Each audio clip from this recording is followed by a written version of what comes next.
There's another issue I want to raise, relates to the administration, and you have to go back in history to appreciate it.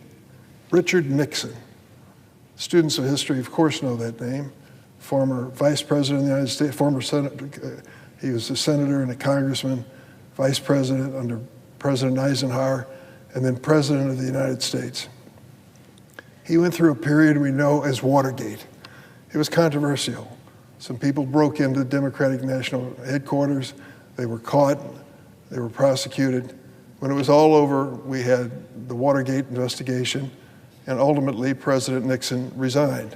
But before he resigned, he instructed his staff to give him background information on his enemies list, the people that he considered to be his political enemies.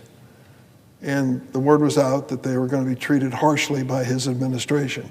Seibert, a Republican, could have gone along. He could have bent under pressure, given Trump exactly what he wanted, and secured his career in Washington, but instead he chose the harder path. He stayed true to his oath to the Constitution. And for that act of integrity, he was forced to resign. Let that sink in. A prosecutor appointed by Trump himself was pushed out not for failing in his duty, but for doing it too well, and what came next is even more shocking. In Seibert's place, Trump installed his personal attorney, not a career prosecutor, not someone with courtroom experience in federal cases, but his own lawyer, someone whose main qualification wasn't knowledge of the law but loyalty to Trump.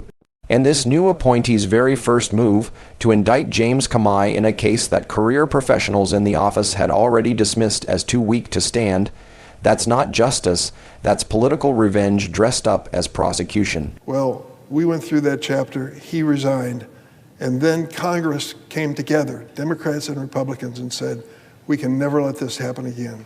We can't let a president put his finger on somebody and say, that's a political enemy, go prosecute him. Try to find them guilty of a crime. Make sure they pay a fine. Give them bad publicity. We agreed on a bipartisan basis for standards between the White House, the Department of Justice, and Congress when it came to these political decisions that could ultimately result in prosecution. Well, under President Trump, we're back into the Nixon conversation about enemies list, except President Trump's enemies list is longer than anything Richard Nixon ever dreamed of. And that's what we're looking at now. On September 20th, the acting U.S. Attorney for the Eastern District of Virginia, Eric Seibert, announced his resignation. Acting U.S. Attorney, appointed by Trump, resigned. Mr. Seibert resisted President Trump's demands to bring charges without sufficient evidence against New York Attorney General Letitia James and former FBI Director James Comey. Donald Trump, rather than supporting their efforts, retaliated. He fired career prosecutors and federal agents who had dedicated themselves to prosecuting the insurrectionists. And in their place, he installed loyalists, people whose main qualification wasn't their experience, but their loyalty to him personally. Imagine that for a moment. Prosecutors removed not because they failed in their duty, but because they were too committed to doing it fairly, too dedicated to following the law without bending to political pressure. What does this tell us? It tells us that justice under Trump's leadership became a loyalty test. If you prosecuted his supporters, you were out. Mr. Seibert, a Republican appointed by Donald Trump just a few weeks ago, stayed true to his oath to the Constitution and his commitment to follow the facts and the law. And for that, he was forced to resign his office. In his place, President Trump installed his personal attorney, an attorney with no experience as a prosecutor, never did it before, to indict James Comey in a politically motivated case considered by career prosecutors in that office too weak to bring charges. This indictment represents the latest step in President Trump's long crusade to weaponize the federal government against his perceived political enemies, a return to the days of Richard Nixon. We remember when the president was initially impeached in the first of his historic 2 impeachments, after he attempted to pressure a foreign ally to dig up dirt against Joe Biden and his family. And we remember when President Trump turned a mob of insurrectionists loose on our Capitol, where they violently attempted to prevent the peaceful transfer of power leading to his second impeachment. I will never forget that day as long as I live, January 6th. Donald Trump's response wasn't to thank these public servants for protecting democracy. It was to retaliate. Career prosecutors who pursued cases against violent insurrectionists were dismissed. Federal agents who refused to bend the law to his will were removed. And in their place, Trump installed loyalists, not seasoned prosecutors, not people chosen for their dedication to justice, but individuals whose primary qualification was their loyalty to him personally. Think about what that means, justice itself being reshaped into a loyalty test, and here's where it gets chilling. A justice system that runs on personal allegiance rather than evidence is no justice system at all. It becomes a tool of fear, a weapon to protect friends and punish enemies. If a prosecutor knows their job depends on pleasing the president rather than following the law, how can ordinary Americans ever trust that their cases will be treated fairly? If you believe it, in this second administration, the president has gone further than Richard Nixon and what he's done before.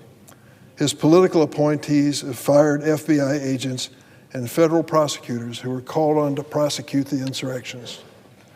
He has installed loyalists whose chief qualification is their loyalty to him, not their loyalty to the law or the Constitution.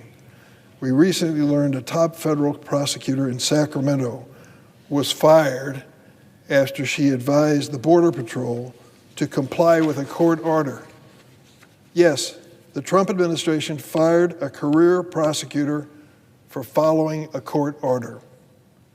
Never in the history of our country has a president so brazenly demanded the baseless prosecution of his rivals, and he doesn't even try to conceal it or hide it. He glories in this constitutional outrage. In a social media post, President Trump issued a command to Attorney General Bondi, and I quote, "They impeached me twice and indicted me 5 times over nothing. Justice must be served now. We can't delay any longer." He's referring to the prosecution of James Comey. Imagine that, a sitting president commanding his attorney general to prosecute state and federal officials who simply tried to uphold the rule of law. That's exactly what this president is doing. What Richard Nixon was stopped from doing, he is doing. Since Watergate, Republican and Democratic presidents alike respect the independence of the Justice Department, recognizing that shielding it from the pull of politics was essential to safeguarding the rule of law. Under President Trump, those constitutional guardrails have been removed, destroyed. I want to be clear. What you're seeing from the Trump White House is not normal. This just isn't some inside the Beltway drama. If the president can turn the Department of Justice and the FBI into his own personal police force to target his political enemies, he can just as easily turn it against ordinary Americans. And the dam is already starting to break. The president sent active duty forces into Los Angeles earlier this year to put down protest of his administration's cruel immigration raids. He threatened to make war on the city of Chicago, which I'm honored to represent, by sending forces into that city as well as Memphis, Tennessee, and has now ordered the military to Portland with authorization to use, quote, full force. Full force in Portland, Oregon. The governor of Oregon, the mayor of Portland said what the president said about being at war and unlivable is just plain wrong, and yet he does it. It's a slippery slope into authoritarianism. Once DOJ and our military have been politicized, there are few guardrails left. So while today it's Letitia James and James Comey who are the targets, tomorrow it could be our fellow citizens who dare to even criticize the policies of the Trump regime. That is the risk we face and the danger that lies ahead in its perilous moment. That's why I've opened an investigation calling for answers from Attorney General Bondi, including making available several Trump-installed loyalists for questioning. The American people deserve to know if the chief law enforcement agency of the United States is following the Constitution or pursuing political revenge. Let me end this. During the Watergate scandal, President Nixon attempted to bend the Department of Justice to his will, to go after his enemies, conceal his administration's involvement in this unlawful conduct. When President Nixon did this, Democrats and Republicans on a bipartisan basis in Congress sounded the alarm together and defended the rule of law. On a bipartisan basis, we responded to Nixon. Those legislatures recognized the danger posed by a president attempting to wield power and benefit him personally. They knew it was unconstitutional, and they stood firm on a bipartisan basis in Congress. Where is that same courage today?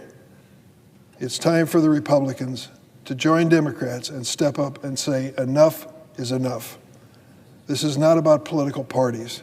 It's about protecting our democracy from a would-be dictator intent on setting it all ablaze to achieve his personal aims. This is a code red alarm for the rule of law. And unless we come together to stop the president's abuses, I fear this administration will continue to corrode our American democracy. My question is this: is there one Republican senator in this chamber who gives a damn? I yield the floor.